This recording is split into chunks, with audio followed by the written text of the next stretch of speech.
So as you all know, in February 2014, the JCVI recommended the introduction of an infant meningococcal B vaccine program using the vaccine called Bexsero, at that time manufactured by Novartis, but now under GSK.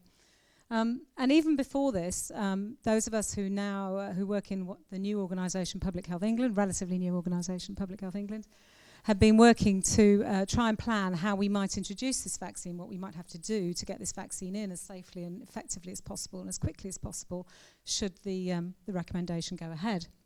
And we had a very detailed, we have people in my department who are expert project managers who draw these wonderful things called Gantt charts, which explain how it's all going to work, how all the different streams will work together, and show you all the interdependencies and how delaying one thing will delay another step on the project. And this was all drawn up in advance. And then we were slightly taken aback when all of a sudden an announcement on a negotiation that had been going on for some time was very rapidly announced towards the end of March, shortly after GSK bought out Novartis and took over the Bexsero vaccine. And at that point, we had to sort of suddenly, rapidly update our charts. And I just wanted to show you this, just to show tribute to the guys who work in my department who do this. This is just one page of about 6, I think, that shows you all the various bits that we have to plan to try and get this thing safely into the health service, which is not perhaps as easy as it seems on face value. So there are a whole load of important steps that we have to plan for, and one of the first ones, obviously, with a new vaccine is making sure we've got the vaccine, and that there is a process of procurement and tendering. Even after the negotiation's been agreed, we then have to formally grant a contract, and there's periods of standstill and various things that have to be legally done as part of that process. It takes around about 4 months. And then we have to actually get the vaccine in. And that has to come in, obviously, not all in one go, otherwise we won't have fridges to store it. We have to distribute it around the country. We have to set up the system so the GPs can order the vaccine, make sure they've got enough fridge space, etc., etc. And we always try to build up a stockpile so that if there is a problem, if there's a batch failure or something, we've got enough to make sure that we don't have to stop the program halfway through, which clearly would be a very difficult communications issue, if nothing else.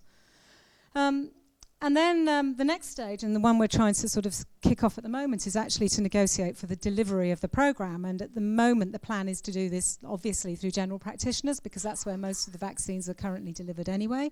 And this requires a process of negotiating with the organisation called the General Practitioners Committee, which is the head of the BMA union. And there is a professional organisation called NHS Employers who actually take on that negotiation, and we're working with them to ensure that they take what we call the remit to the GPC to negotiate how much they're going to want to be paid to deliver this vaccine. So there is some uncertainty in that process, which, but hopefully the GPC generally have been supportive of the idea of Men B vaccine. They are all clinicians, and they're all very, I'm sure, impressed by the severity of the disease and something that they all worry about as clinicians. So hopefully we will be able to negotiate quickly in order to come to a resolution on how this program's going to be delivered. And then there's a whole range of information that us in PHE have to produce. Clearly, we have to produce information for the professionals who are going to be delivering the program. We have to produce a mechanism for monitoring how effective the program is being, both in terms of how many people are being vaccinated and how effective that is on the disease rates. And then there's a big program that we have to obviously do, which is to tell the public about this vaccine and to come forward and get the vaccine and to ensure that we're able to achieve as high coverage as we would like. So the professional clinical issues are pretty obvious. We have to produce clinical advice and guidelines. We have to tell people who's eligible for the vaccine, what the schedule they're going to be giving is. We have to tell them how to administer the vaccine, whether it needs to be reconstituted, how it's injected. We have to tell them how to get rid of the needles and the syringes. All that stuff has to be worked up. We have to have materials for them so that they can, the health professionals themselves are aware of what they're telling parents they're getting a vaccine against. How safe and how effective it is.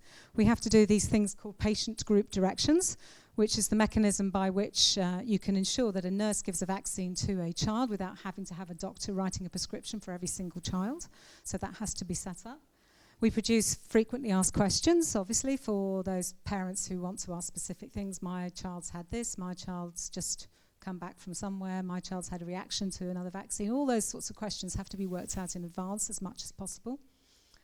And then the key thing, and the thing that I think we really don't want to scrimp on, is actually ensuring that we get time to have training with the health professionals. And they really do value face-to-face training above and beyond all the bits of paper we send them and all the online training you put up. They like to see the red of your eyes and to be able to ask you questions. So we're trying to set up very rapidly some training, the trainer events, with a target date for introducing this vaccine in September. So that means that some of the children that were receiving this vaccine have already been born.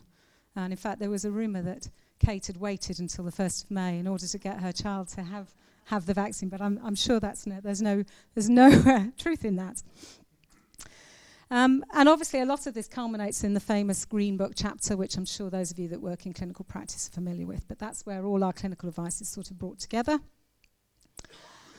Then there is a process, as I said, of making sure we've got the right information and the right, both in order to monitor the vaccine coverage. So the GP systems have to be amended so they can record this vaccine. You have to have a read code to record the vaccine being given. And then you have to have a specification in order to make sure they can claim for their payments. Very important. Without that, they're not going to do it. We can also then need to put it on what's called the Child Health Information System, which allows us to monitor the coverage. It allows us to schedule children to say, today come in or come in next week for your MenB vaccine. And this is a very prolonged process that goes through the wonderful Health and Social Care Information Centre. It takes about 18 months to get approval. Luckily, we'd already done this because we thought it might be coming along, so we are okay for that, as far as I know. Touch wood. And then we have to prepare for the disease surveillance. And in fact, I think this is probably, in this instance, one of the easiest things, because we've done this before. We've been doing surveillance of MenC for many years, and therefore we're just going to do the same as we always do, really, which is monitor all the cases of meningococcal disease, work out who's been vaccinated and who hasn't, and use that to estimate what the impact of the vaccine has been. The additional work will probably involve Ray's lab and Jay and the others up in the MRU, who are going to be able to look at the cases that we get in vaccinated cohorts to see if there's anything particular about those strains that indicates whether or not the vaccine is working better in one type of infection from another. And then obviously there is a key component looking at the safety of the vaccine, which is really done by the Medicines and Healthcare Regulatory Authority, but we work very closely with them because they need to know how many people are being vaccinated in order to interpret the information that they get. But the most pressing one, and the one I'm spending most of my time on at the moment, is the public communications. And this is somewhere where we have used research to try and inform how we communicate as well as possible. So we generally have what's called a multi-level communication strategy targeting parents and healthcare workers, and we're working on 2 leaflets, one which is a 2-minute guide and one which is a longer guide, and that's because we know from historical things that some parents want more information than others. And a lot of this is going to be based on our attitudinal research to vaccination. And luckily, we do have some recent data. So up until 2010, we used to do a twice-yearly monitoring of attitudes to vaccination generally. This was abandoned in around about 2010 because there was a decision to made that this communications work should not be funded for a while. But it's been resurrected, and we've just completed, we just had our first wave of the new programme, which is really good. And in addition to that, we've commissioned some specific work on MenB. We've just got preliminary findings through. So I'm going to tell you a little bit about that. So the good news first. So this is from the tracking survey, which takes about 2,000 parents of children under 3 and asks them about various questions. I think it's about 60 questions in all. But this is just one of the questions. And we all know that most parents are very worried about meningitis, and that is consistent. So we are still seeing that meningitis is the disease that most parents worry about, with 83% thinking it's a very serious disease, and most of the rest thinking it's fairly serious. That's gone down slightly since the last time we did this tracking in 2010, perhaps because meningitis is a little less common now. But what's good is it's still top of the ranking, and it's still the vaccine that most parents are going to want to protect against. Septicemia comes a very close second, so that's good as well. And things like measles, mumps, rubella, and all those others are way down on the list. So this should be a very acceptable vaccine to parents. In addition, I think it's very good that there is generally in the UK a lot of trust in immunisation at the moment. That's a good thing. We're in a kind of honeymoon, I would say, following our concerns about MMR in the 10 years ago now, 15 years ago now. Most people trust the advice they get from their general practitioner, from the NHS, and they even trust the government to some extent. Don't trust the media so much, which is a relief, I think. But still, there is, so clearly people are going to take advice from their healthcare professionals if we're able to get them the information they need. What is good is that actually trust in all sources has increased in relation to immunisation since 2010. So we've had a 5-year gap in the study, but that big increase does show that in general, at the moment, we have a population of very pro-vaccination. So that's good. So this should be, again, good news for this new vaccine. Slightly interesting thing, which was perhaps not immediately intuitive, is that actually, in terms of who people go to for advice on immunisation, that has changed slightly. So practice nurses are always a major source of information. They come in second. But previously, health visitors were one of the most important healthcare professionals. That has changed now. So it's now general practice. So parents see GPs and their practice nurses the main source of information. They're clearly either discussing immunisation less with health visitors, or health visitors are discussing it less with them. So that's something that's new to me. So it's something we need to maybe take up with health visitors, because they are the first contact that those new babies will have at the 10-day visit. That's an opportunity to improve awareness at that stage.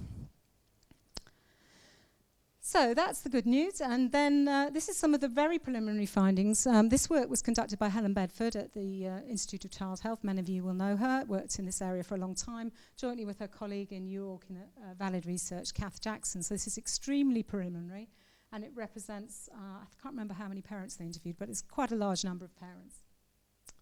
And they did some specific work for us in relation to Men-B so that we could see how to formulate the communications on that. So the first thing is that, we're all aware of this, most parents don't know what on earth meningococcal disease is, but they do understand the term meningitis. And this is a problem for us because we tend to call the vaccine meningitis B, meningitis C, and all the clinicians get very upset because that's not right. It's a vaccine against meningococcal disease. But it's something that we have to balance, because if parents understand that, that's very important. So we will have to look at how we do that. Interestingly, most parents had not heard of Men-B vaccine, but they were all familiar with Men-C vaccine, and they knew it was in the schedule. Most parents knew that the Men-C program was well established and very accepting of it, and the only information they wanted, they didn't want more information on meningitis, they just wanted more information on this specific vaccine because it was new. So they don't want to repeat the whole thing again about what meningitis is. Most parents liked to have the leaflets in the question and answer format we usually use. Some parents wanted the 2-minute guide, and some wanted the longer one, as we predicted. And generally, those that wanted the longer one wanted more evidence. They were more concerned about being sure this vaccine was likely to be effective and safe. So that's the balance we've got to get, with some parents who are very happy to sort of take our recommendation, and others who want to have a little bit more data to support that decision. The only sort of downside in the general issue was that they felt that we were downplaying some of the side effects by sort of saying things like, well, the fever was quite common. Well, what does that mean? You know, they wanted statistics and numbers. So that's something we'll have to address in a bit more frank and open way, I think.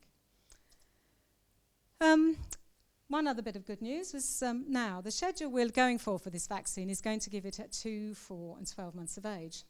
Those of you that have small babies realise that there are lots of other vaccines given at that age.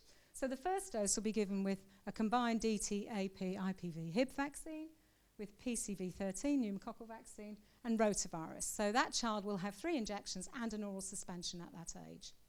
The second dose, which is given at the time of the 3rd infant dose, will be with DTP and PCV13, but no oral suspension at that age, so they'll get 3 injections. The 4th dose, it would be scheduled at the same time as Hib-Men-C, PCV13, and MMR. So that potentially means 4 injections.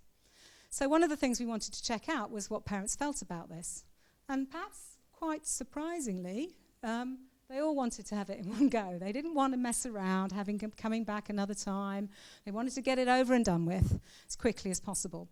And that was good, because when we talked to the coordinators, they agreed that this was the best way to do it. So although it's painful and annoying and the child will probably scream, it's over and done with, and you don't have to bring them back a month or later to get another vaccine. So that's something that we're going to obviously recommend. There will probably be some parents who choose to sort of think about it and come back and get some others later, but we're not going to be encouraging that. We're going to be saying, as some parents wanted the choice, but a lot of parents just wanted us to say, what do you think I should do? And we'll tell them that we think the best option is to get it over and done with in one go. And this is where it gets less good news. This is the next difficult issue, and this is the issue about paracetamol.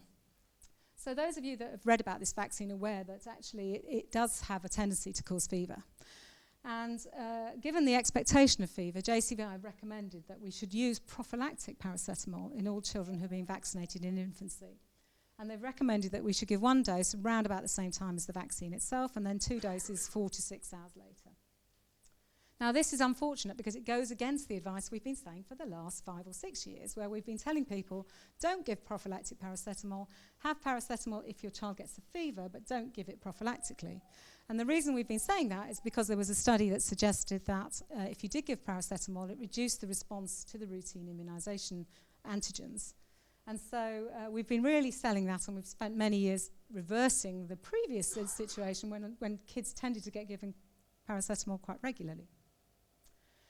So then, first of all, we're going against that advice, and then we've got the logistic issues of how we're going to actually manage this. General practice is very busy. The clinics are very busy. Is it realistic to ask them to give paracetamol in the practice, or can we get parents to give it at home? So those are the kind of considerations we've been looking at.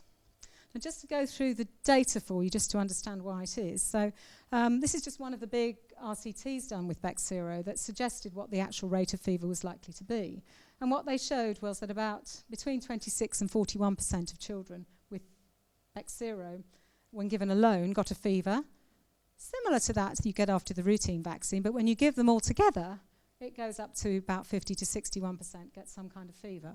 Now, that's very high and quite scary, but the actual high fever, rate fever above 39, is relatively much less common, about 10 to 15%, but it's still about 3 or 4 times what you would expect in the control infants. So the rate of high fever is what we were concerned about, in particular, whether or not this would lead people to presenting to medical care and then ending up getting admitted for meningitis or whatever, because people are concerned about the very high temperature. And the original study, which was done by Primula, is the one that suggested, this was published back in 2009 in The Lancet, suggested that you shouldn't give paracetamol because of this interference with primary immunisation. So Primula himself was part of another study that looked at it in relation to Bexsero specifically again. And they had 3 study groups, one which had Bexsero, one which had Bexsero and gave them paracetamol, and one that had Men-C. But more importantly is that the number of attendances, people who attended because of fever, is very, very low when you use the paracetamol as well. So you're talking 1 or 2 children in that group, and that's with all 4 doses. So relatively, so it does suggest that the paracetamol will have an impact on reducing fever and reducing medical attendance, which is the purpose of it. More importantly, perhaps, he also showed that when you give the vaccines all together, you actually don't interfere with the response to antigen anymore. So when you're giving Bexsero with the routine antigens and with paracetamol, it doesn't interfere with the response to the other antigens or to the Bexsero. So they get good responses even when you give the paracetamol. So this is a complete reversal of the previous findings, and that's why we're having to reverse our advice in this situation. This study was done, but not with Bexsero, but with other vaccines. And the reason I'm showing it is because it's the only study I'm aware of where they've compared the number of doses of paracetamol. And this study, they compared fever after PCV and Influenza Hexa, which is DTP, IPV, Hib, Hep B, with and without paracetamol, and with 2 doses and 3 doses of paracetamol, and with ibuprofen instead of paracetamol. And just very briefly, what it showed was that ibuprofen was much less effective at controlling fever. Paracetamol was much better. And that the 3 doses were significantly better than the 2 doses. And what they did in the 2 doses, they waited and gave them at 6 hours and another 6 hours, whereas in the 3-dose one, they gave 1 at the time of immunisation and 2 at the subsequent 6 hours. So it suggests that that first dose, given almost at the same time as you vaccinate, is the most important for controlling fever. So we can't get away without giving paracetamol very close to the time of immunisation. That's the key one. So just to summarise that, fever is common after Bexsero and additive to the fever normally seen after infant vaccines. So there is concern about high rate of medical attendance. However, the high fever is abolished by using paracetamol, and the fever that would normally peak at 6 hours can be controlled so that it's relatively less mild, less severe, I should say. And the immunogenicity of the concomitant vaccines and Bexsero is not reduced when you give paracetamol alongside. So that's why we, JCVI, have gone with the recommendation that they have. So what do parents think about this? Well, the same study asked about parental attitudes to fever and to paracetamol. So in general, parents said, not surprisingly, that they worried about fever and the consequences of it, particularly in a 2-month-old. However, they all felt it was better for the child to have fever than to have meningitis. So that's good, that's on our side. To some extent, parents expected to have fever with immunisation. It wasn't particularly surprising to them. The problem I think we have is that parents' confidence of managing fever is not good in the very small babies. It grows as the children grow. And managing in a fever in a 2-month-old is felt to be quite challenging, and some parents in particular were not happy at all about giving paracetamol to a very young baby. Most parents, however, did have paracetamol at home and were used to using it. The problem was they weren't used to using it in their 2-month-old. They were used to using it in their older kids. So this is something we've really got to tackle in terms of the fact that this is a safe and effective thing to reduce the child's suffering and to reduce the chance of them needing to go to a doctor. A lot of them didn't know that Calpol was paracetamol, so that's another thing we've got to tackle. And there were concerns about particular things about dosing, about the bottles say you should only have 2 doses, but we're going to be advising 3.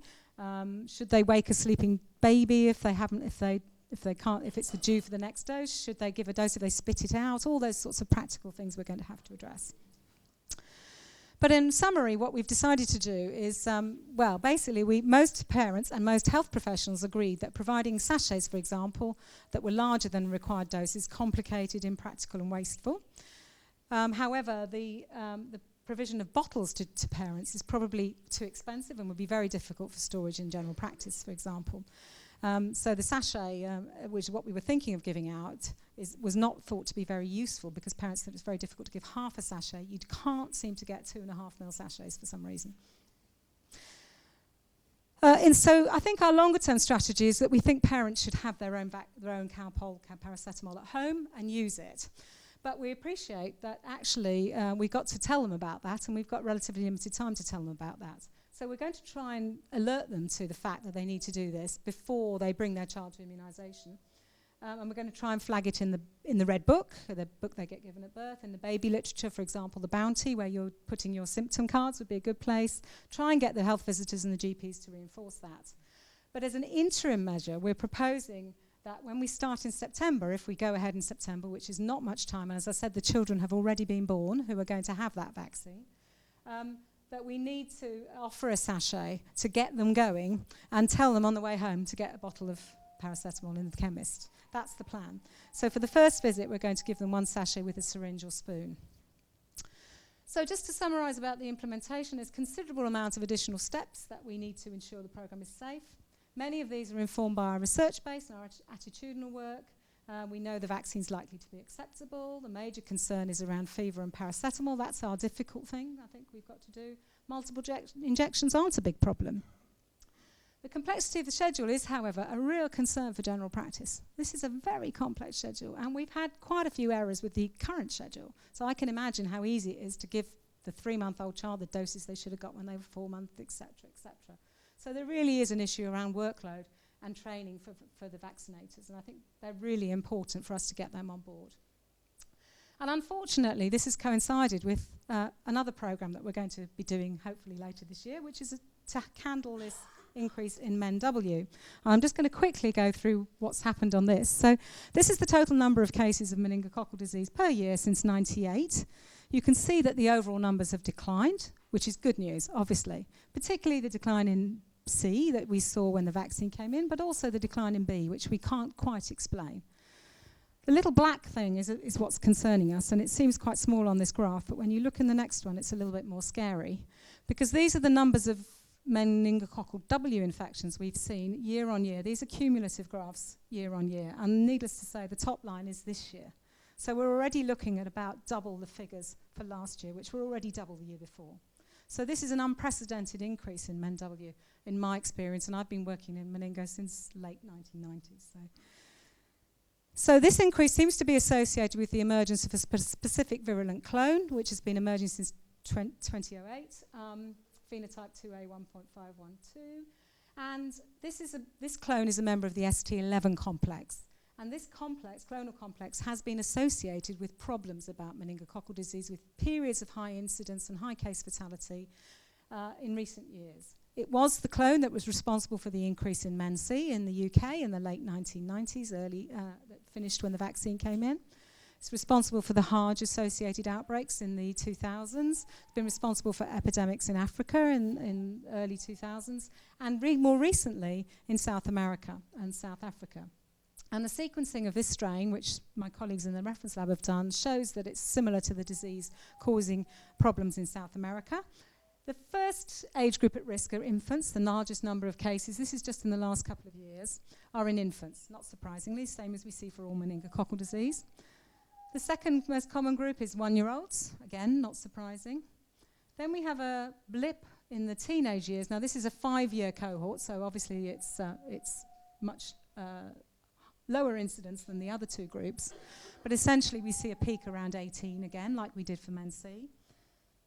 Perhaps more unusual is this peak we see in people over 65. So it's the first time I've been too young to be at risk of meningococcal disease for a while, but we see this quite wide age range. So when JCVI were thinking what are we going to do about this, I think first of all they were very worried about the rapid increase in cases, the fact that this was a clonal complex that was of known high virulence, and the international experience suggested it was something to worry about. So they considered this was a public health emergency, but the strategy to control it was very difficult because of the wide age distribution. We couldn't vaccinate everyone up to 90.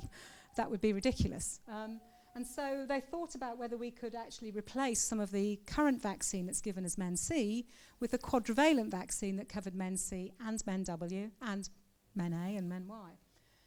Now, we looked at that, and there's 3 points at which we give Men-C. The first is as an infant dose, but that's actually a single dose. And if you use a quadrivalent vaccine with a single dose, you don't get very good protection against W. You need 2 doses. And so that would mean adding a whole different schedule. The toddler dose, which we give at just 12 months of age, is given combined with Hib, and we still need to have the Hib. So if we took the Men-C out of that, we would have to remove the Hib as well. So that wasn't acceptable. But we do have now a teenage dose given at the age of about 14 for Men-C, and the option to change this to an ACYW was an obvious one to take. And teenagers are at high risk of disease, as I showed in the previous graph, but they're also the group that have the highest carriage rates. And I'll just remind you of this by showing Hannah's meta-analysis, showing you the age of peak carriage. This is a systematic review, which I believe includes the Stonehouse study. Of carriage rates, showing that really the carriage rates peak at about 20, so they take off. So the theory was that if we could vaccinate those in school years 10 to 13, not only would we be able to protect those years themselves, we would also be able to reduce carriage and potentially have an impact on disease across the whole age range. Now, the speed of effect we would have on this will depend on how quickly we do the catch-up programme. So that's what's planned, and we're planning for that as well on top of the Men-B. But the other question was there any way we can protect the infants in particular now, given they're the highest incidence group? And the good news is that Bexsero, although it is a Men-B vaccine, has antigens that are shared across other serogroups. And this is some work that Ray's done in the lab, suggesting that some of the serum from immunised children actually kills other serogroups of meningococcal, in particular Y and W are quite well covered by the vaccine. C is less well covered. And when we looked specifically at the strains that are causing this recent increase, the clonal complex, we were able to see quite high quite high killing with the antibody from immunised infants who'd had Bexsero vaccine. So that suggests that children immunised with Bexsero may have some protection against the emerging strain of Men-W. So, just to summarise, at the same time as we're introducing Men-B, we're now trying to launch a programme to stop the increase in Men-W. Luckily, the workload sort of falls in a different bit of the system, but the schools-based capacity, the capacity to deliver vaccine in schools, is really tough at the moment because they're about to roll out a childhood flu programme. So all this winter, they're going to be vaccinating everybody in Key Stage 1, that's years 0, 1 and 2, infant schools. And actually, they don't have time to go and immunise teenagers as well. And failure to deliver the school's programme quickly may not avoid us having a further increase in Men-W next year. So it's fortunate that we may get some mitigation for this, particularly in the infants who are getting Bexsero, and hopefully therefore have less of a problem with cases and deaths in young children this year. So I just want to clarify what you are, which vaccine you're giving the 10 to 13 age group. Is it the ACWY? So the current schedule is actually just to have Men C at that age, a booster of Men C, having had the doses in infancy and toddlers. But the proposal is that later this year, when we get the vaccine in, that will change to be an ACWY. So it'll cover Men A, Men C, Men W, and Men Y. Now, A is very rare. C is rare as well now that we've got the vaccine being used routinely.